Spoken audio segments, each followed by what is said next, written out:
Welcome back to our eighth class on the inner life of love and relationships. We've been exploring since the very beginning the different ways in which Hashem has actually invited us to live most fully. We began by looking at a most beautiful verse at the end of the Torah when Moshe tells us that God is really asking us to choose one thing and waits until that moment, which is the last day of his life, to use that word uvacharta, to choose life. And we discovered that the Torah actually spreads or delineates the elements of what that means to choose life. Le'ahava et Hashem, to love God. Lishmoa bekolo, to listen, to be able to hear his voice, uledavka bo, and to become intimate with him. And we're going to be going back to those pathways now. But what we did in the interim was see how eating from the tree of da'at, the tree of death, the tree of knowing in an intellecting way where there's judgment and personal opinionating about things, judging things as being good for me, bad for me. Eating from that tree damaged our access to those three paths of life as we moved away from the tree of life or the living tree and moved towards the individuated opinionating, which is the kind of creature that we have become. And we saw that those three different pathways of life at its most intense are damaged by three different ways in which we disrupted that by becoming judgmental and individuated in a way in which we become bound by our ego to protect ourselves and to look out for our survival. The first we saw was kin'ah, was jealousy for what others have. And that gets in the way of the love, which is the first thing which Hashem invites us to when he talks about choosing life. The second was ta'ava, was being passioned in a way in which we're looking at the other to satisfy our needs. And that was standing in the way of really listening to the other, which was the second pathway of choosing life. And the third, which we saw, was seeking honor, to stand apart, to stand superior to be above. And that kind of contextual orientation stands in the way of real devekut, of intimacy and closeness, and being able to merge together with the other in a common life. So these are really kind of the opposites we've been looking at together. And it's about time we began to look at the positives of that choosing life and becoming more alive through love, listening, and the kind of connectivity, that which is called dvekut, an intimate connection, which is a word which obviously we're going to want to explore more fully. So right now, what I want to do is actually begin again from this choosing life and go back to the Garden of Eden in a really remarkable scene when God first creates the first human being. And I want to focus on a particular aspect of this, which is obviously a very rich subject, which deserves its own series. Yeah, and maybe we'll do that about the nature of our humanness. But right now, let's just look at this verse in chapter 2 of Bereshit, when we're told that Hashem took the earth and formed it into the body of a human being. And then Vayipach be'apav nishmat chayim, breathed from his inwardness, which is a mythic description, really a mythic in the sense of it's a symbol of Hashem's bringing out from his inner reality, not his external expression, but his inner reality, to share that with us and us to become enlivened and brought brought into our reality of humanness and life by virtue of that breath into us. Okay, this is so much to explore there, but we're going on. And then the verse goes on and it says, Vayhi ha'adam lenefesh chaya. And then this Adam became a living spirit, a living force, a living energy, a nefesh chaya. Very difficult to translate into English. I probably usually translate it as a living soul, which is kind of a funny thing because souls are always living. So a nefesh is, let's just call it the life energy, really alive. So Rashi comments on this. And Rashi, our great commentator on the Torah, says that a very simple question. When God created the animals, so about them, it also says, right, that they became a nefesh chaya. They became living energies. So, like, what's going on here? So, why is it that man is being delineated as being special because he's a nefesh chaya? Because God breathed into him from his being. I mean, so the animals were not breathed into by God's being, and they're also alive. So Rashi answers this in a most beautiful way and very pertinent to what we're exploring. Rashi says that, well, man became the most alive because he was awarded consciousness and language, de'ah and dibur. Now notice de'ah, consciousness, not da'at, not opinionated, judgmental knowledge, but rather knowing, awareness. That's de'ah, as we've explored a number of times. V'dibur, and had the power of speech. That, Rashi says, is what made him more alive than any other creature. Now, let me remind you, our context here is choosing life. And we saw that choosing life has to do with choosing love, listening, and intimacy. So this is something which is of great interest to us here because we're being told that we are actually created to be very alive, right? The most alive of all creatures. And what empowers us to that is this de'ah, this open consciousness, which is awake, aware, inclusive, spreads beyond the boundaries of our ego, and we participate in it. We participate in this de'ah. It's the divine breath that was breathed into us, right? It is the most expressive in terms of a lived experience of what the inner reality of the divine is. That breadth of awake awareness, I'm not sure what else to give it words here, right? That experience, which becomes an inner experience, consciousness is experienced as our interiority generally, except in most heightened experiences when it's actually experienced as a contact that we're making with something which is much bigger than ourselves. We're participating in our brains and our mind, a small part of something much greater than ourselves. We are submerged in this consciousness, which is getting a specific expression through us.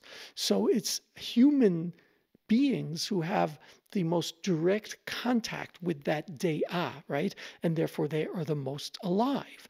This actually is what's described as being the divine image, the tselem Elohim, which in Hebrew, the word tselem is related to the word for a shadow, or like a miniature version in which the direct light of the divine is blocked so that we can have a particular experience, right? A separated experience as opposed to the infinite and unbounded and perfectly unified divine presence. So here we are in this de'ah. And then this most magnificent and puzzling thing is added by Rashi, de'ah v'dibur. Not only do you have this de'ah, but you also have the power of speaking, the power of language. Now that's something which really needs attention. First of all, to be talking about language means we're talking about communicating. On some level, we're talking about turning this dea that I just described into something which can be transmitted, something which can be given a symbol, which is a word, something which can be described in some way, something that we can talk, right, and say. We're actually talking about a power that we have as human beings to transform something which is much broader than the word being used to describe it. And therefore, we're talking about a, a transformation which goes on when we speak, which is here now being paired together with dea. Now, let me say this just like in terms of what's happening right now. I obviously am in touch with something, right? There's something going on in the world of ideas that I am experiencing when I'm speaking authentically, that it's happening for me. And then there's a transmutation which happens, like a transition from that breath into a particular word, a particular language, a speaking which makes it possible for me to name it and to give it a particular kind of a container and vessel, and to communicate it to another like-minded creature, in which you're able to listen to this and somehow process it, and with God's help, understand it, and perhaps even experience something like what I'm experiencing. It'll never be exactly the same. Experience something like what I'm experiencing, because I've been able to transmit that in a communication, from the word commune, a communing together with you through this power of language. Now, this is, a challenge, especially if you're intensely experiencing something. The more real it is for you, actually, in a way, the more difficult it becomes to translate into language, the more frustrating it becomes to translate into language, because so much is lost on the way by the very nature of language needing to delimit that which is being experienced and to turn it into some kind of a universal symbol, so you'll be able to understand what I'm saying, right? So right away, I'm stepping out of my inwardness, which can never fully be shared. I'm stepping out of it in order to bring you really a taste of it through this communication. And as someone who is a communicative person, I seek all kinds of avenues for that, and so I'm bothering to do this on video, and I also play music and I sing, and there's movement, and there's a whole lot going on for us, which are all languages in the sense that they all seek to delimit, define, and pass on to another that which is being experienced.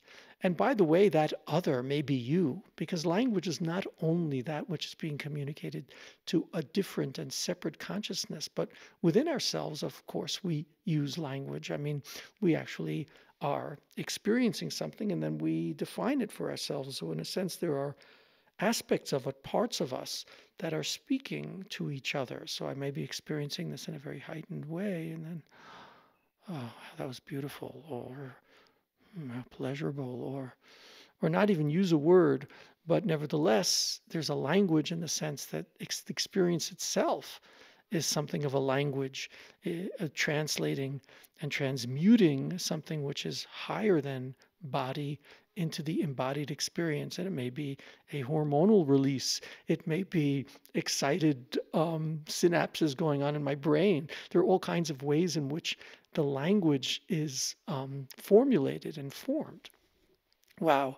I love talking about these things. I hope you're also enjoying listening. You got to write me comments, people, so I know that there are listeners there who are connecting to what I'm saying. Otherwise, in any case, I'll continue. So here's the incredible insight that Rashi gives here, Dea and Dibur. And here is also why the last statements I just made about it also being an internal process are so important, because man was created Adam was created, male and female together as one body. Hey, there's nobody to talk to, right? And yet, right? But there is nevertheless speaking, and the Torah will go on and describe how when Hashem says it's not good for this human being to be alone, a verse we need to explore on its own. So then Hashem brings before this first human being, Adam, all the animals, the beasts of the field, and the birds, and he begins to name them. In the beginning, man named all the animals, right? And that naming wasn't talking to someone, that was actually defining things. So language was already there, not necessarily as communication to other. But nevertheless, language is first used when God says it's not good for a human being to be alone. And here we're getting now back to our subject. Listen. Wow.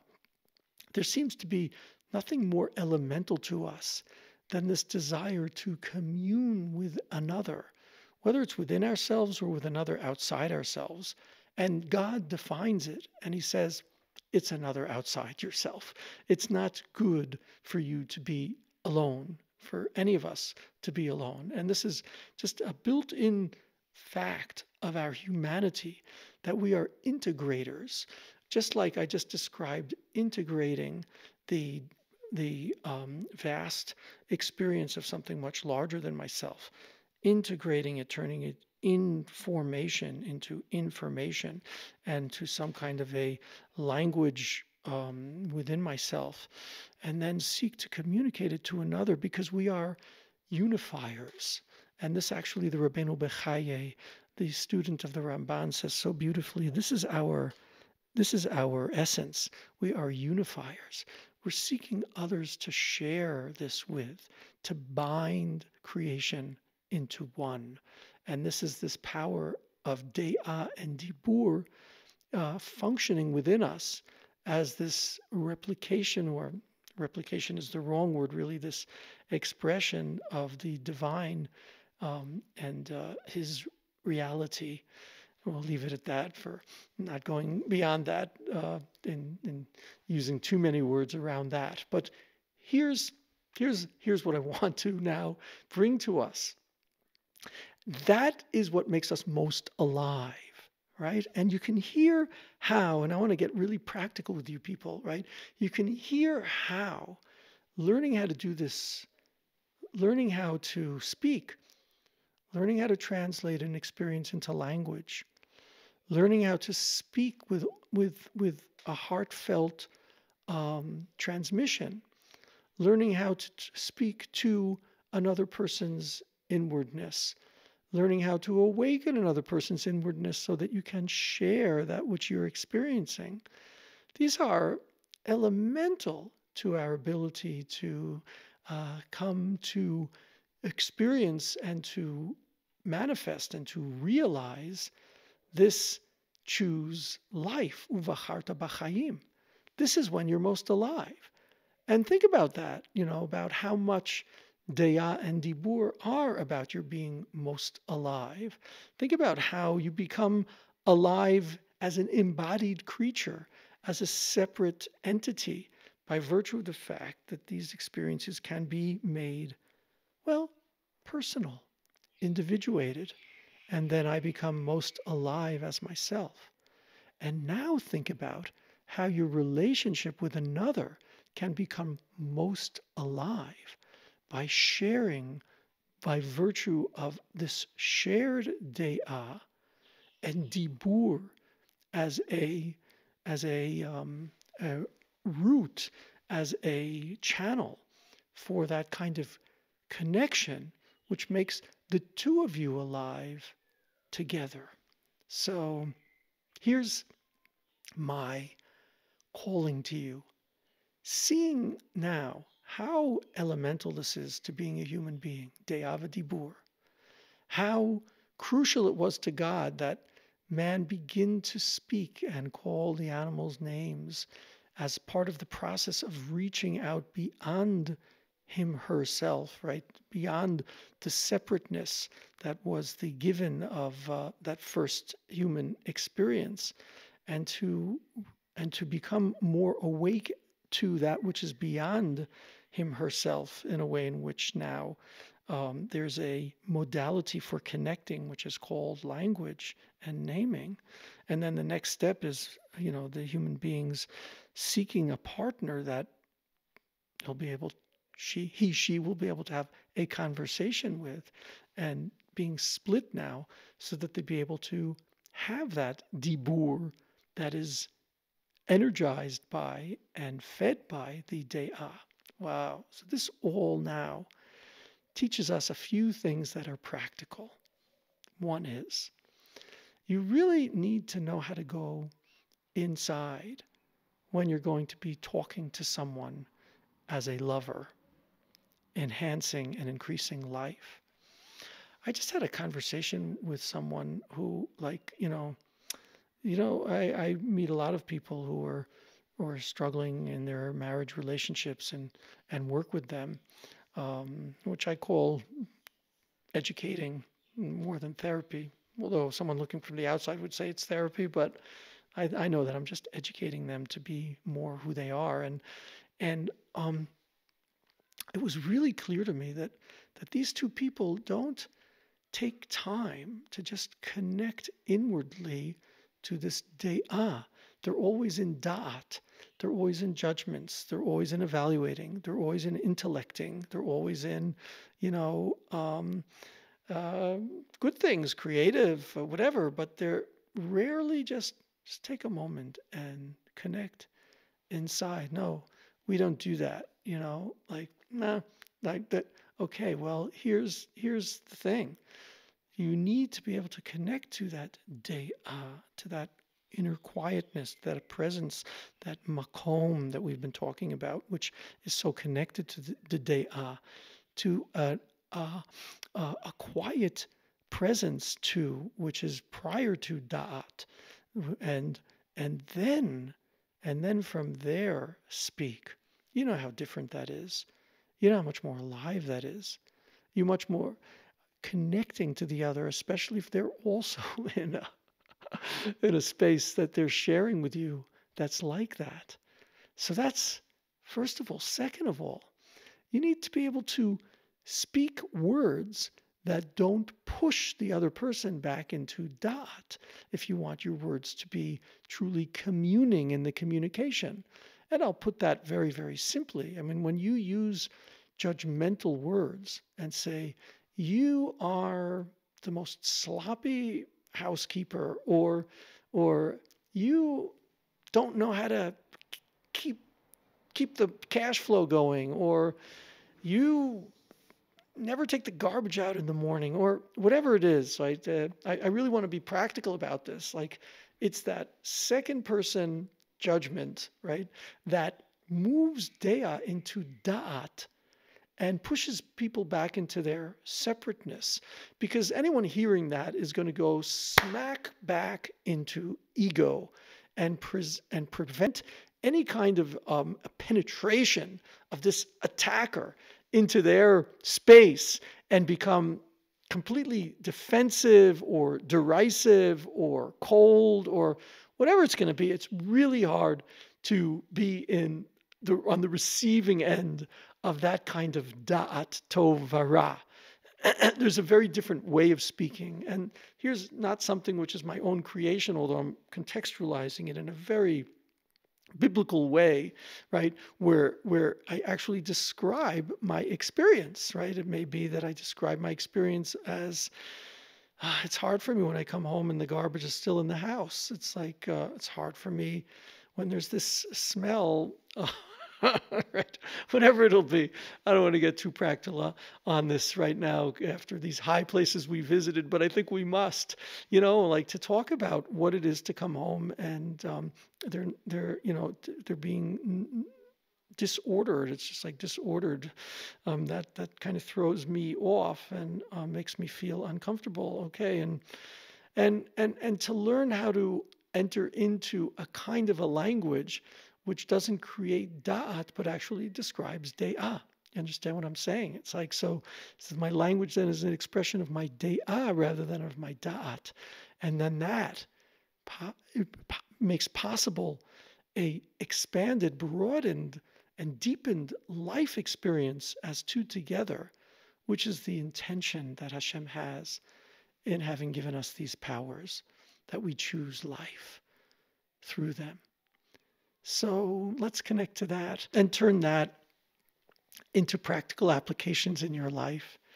And we're going to do a meditation that will help us enhance that and move into that world of de'av dibur that Rashi tells us is what makes us the most alive creation that Hashem has made.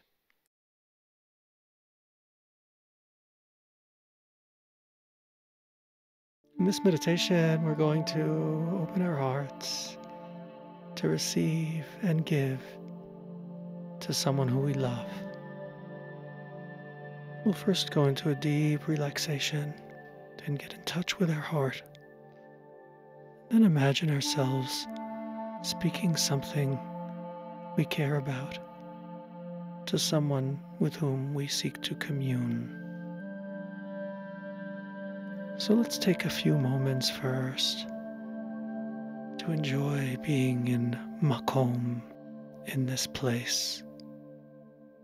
Take a nice deep breath in, letting your entire interior expand.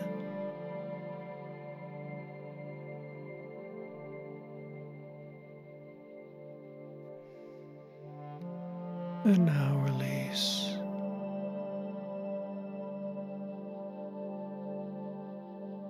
Reset your body for relaxation. Send a message of calm to your shoulders,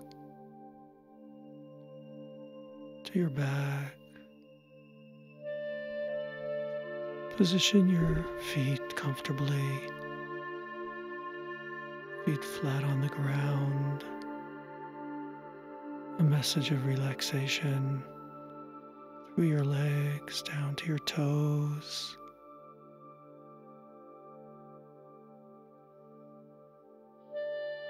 Now take another nice deep breath in. Feel your interior expand again. And this time also open a space between your eyes and eyebrows. The entire interior of your skull also opening as you sense the calm and peacefulness that comes with this deep breath.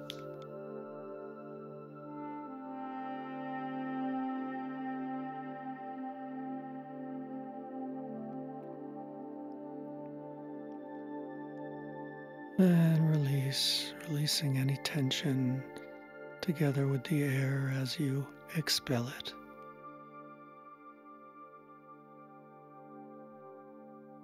Beautiful. Now just notice your breathing in and out.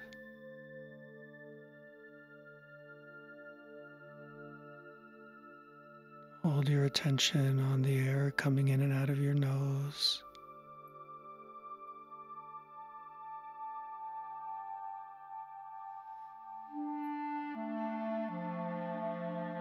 Open the space between your eyebrows again. Feel a volume of space opening in your feet and your hands.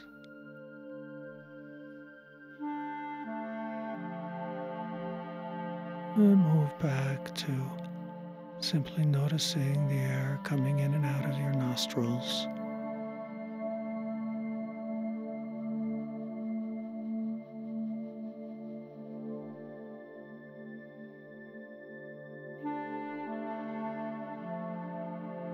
Sense how each time you breathe in, there's a feeling of enlivening.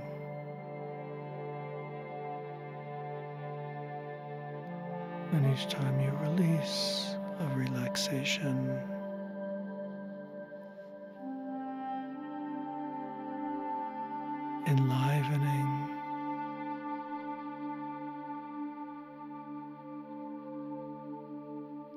relaxation. Just following those two in and out.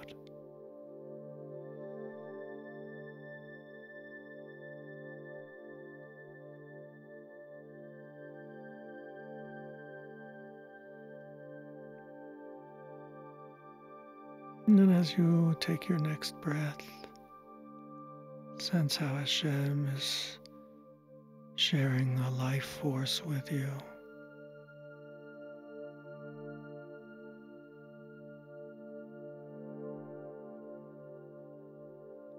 And as you breathe out, sense how you desire to share that with others.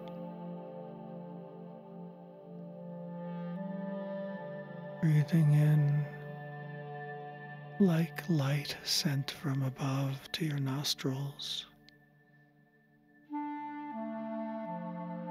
enlivening you.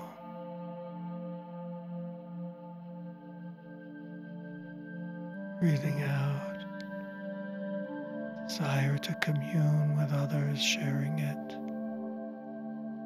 enlivening you even more.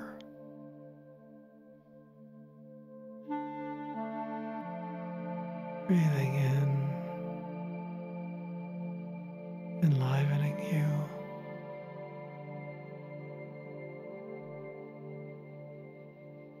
Breathing out to share, enlivening you even more.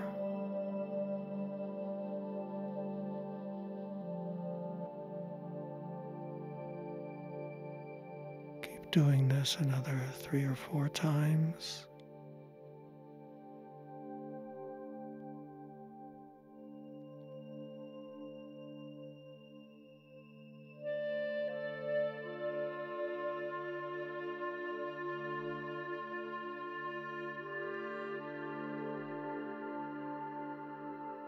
And now bring up the image of someone with whom you desire to commune, creating even more life by the connection between you. As your Daya expands and your desire for Dibur opens, imagine how you're breathing in Daya, enlivening you. And as you breathe out Dibur, desire to share with this person.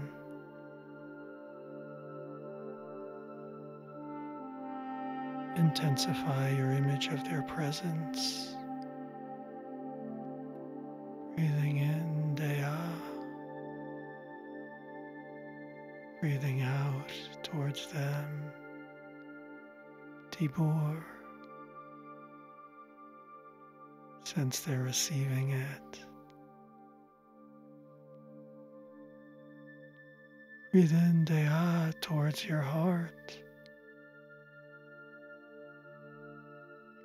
Breathe out as if from your heart towards this beloved recipient.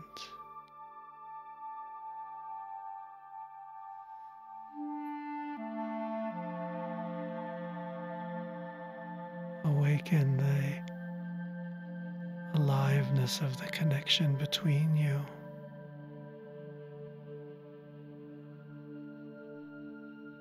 As you continue doing this,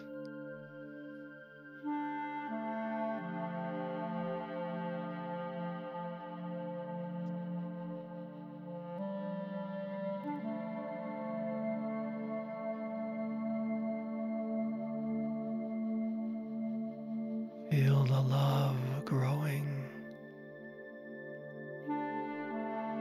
the connection intensifying, the life force enlivening. Nefesh Chaya.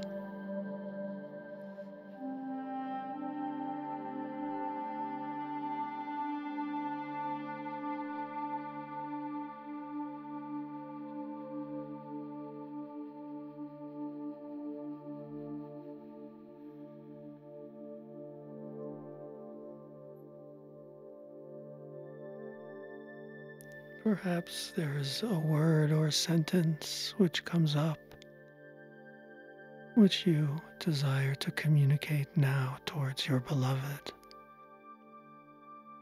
Speak it, spiritually sending it towards him or her.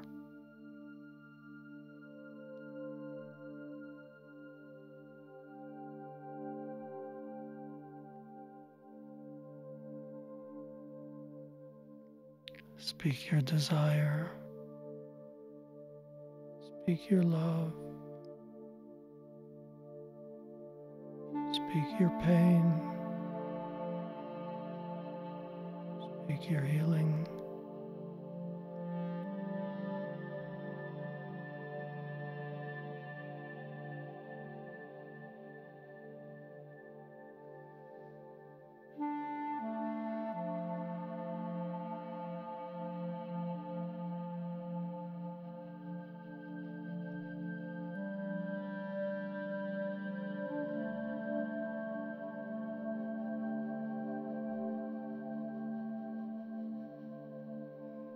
Now, as we complete,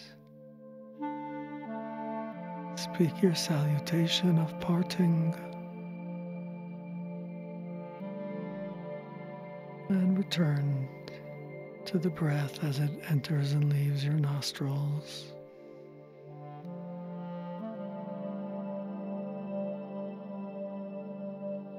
To your body sitting here now.